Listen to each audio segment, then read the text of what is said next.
Chers internautes, bonjour et bienvenue à la revue des titres de ce jeudi 27 février 2020. On démarre tout de suite avec le quotidien du service public La Nation qui titre en manchette.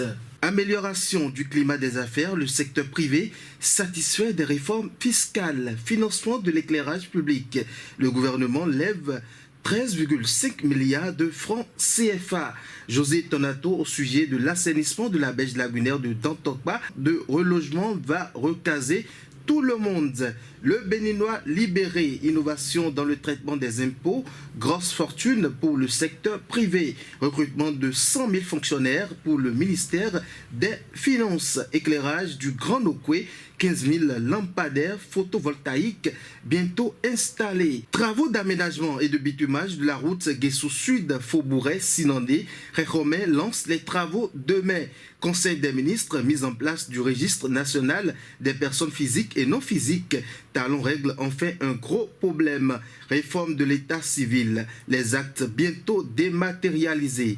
Baisse des prix des produits pétroliers. Talon tire dans les jambes du bailleur. Le matinal à présent, éclairage public de voirie dans le cadre du projet asphaltage. BIP France finance 15 000 lampadaires photovoltaïques. Amélioration du climat des affaires, le secteur privé s'imprègne des réformes. Université de l'Internet, l'UNESCO félicite le Bénin. Transmission du projet de loi à l'Assemblée nationale pour adoption vers un nouveau régime financier pour les communes. Nous sommes à présent avec le Télégramme. Qu'est-ce que nous apprend le Télégramme pour le compte de cette journée? Conseil des ministres du mercredi 26 février 2020, baisse des prix de l'essence à la pompe, des nominations dans les cours et tribunaux, technique de contrôle des transports physiques transfrontaliers illicites, la CENTIF et GABA outillent les douaniers.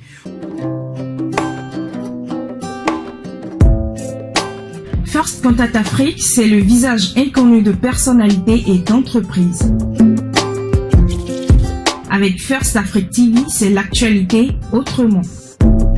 On passe à présent à First Contact Magazine qui écrit « Se battre et sensibiliser pour un environnement sain ». La présidente de l'ONG Ayedou, Paul Bett Adjaroto, et les membres de son ONG en croisade écolo. L'ONG qui œuvre pour le bien-être des populations. La présidente Paul Bett Adjaroto et ses collaborateurs à travers l'ONG Ayedou se battent pour une forte scolarisation des filles et l'assainissement du cadre de vie du peuple béninois. Soucieux du faible taux de scolarisation des filles et de l'environnement malsain des populations béninoises, certaines personnalités créent l'ONG Ayedou qui signifie tout simplement en langue yoruba « la vie est belle » pour pallier à ces mots qui minent l'épanouissement des femmes et la bonne santé des populations. Ayedou se fait remarquer à travers plusieurs actions telles que promotion de la scolarisation des filles et leur sensibilisation en milieu scolaire face au MST, entendez maladies sexuellement transmissibles, défense de l'environnement, protection de notre environnement immédiat,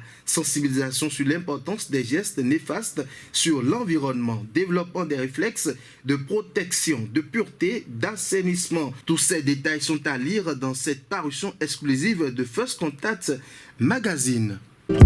Retrouvez-nous sur www.fcafrique.com, sur Facebook First Afrique TV, sur YouTube First Afrique TV, sur Twitter First Afrique TV, nos contacts 00 229 61 50 84 63 et le 00 33 689 032 411. Avec First Contact Afrique, c'est l'actualité autrement. Et puis c'est la fin de cette revue. Merci de nous avoir suivis. Avec First Contact Afrique, c'est l'Afrique qui gagne. Avec First Contact Afrique, c'est l'actualité autrement. Bonne journée à vous. Au revoir.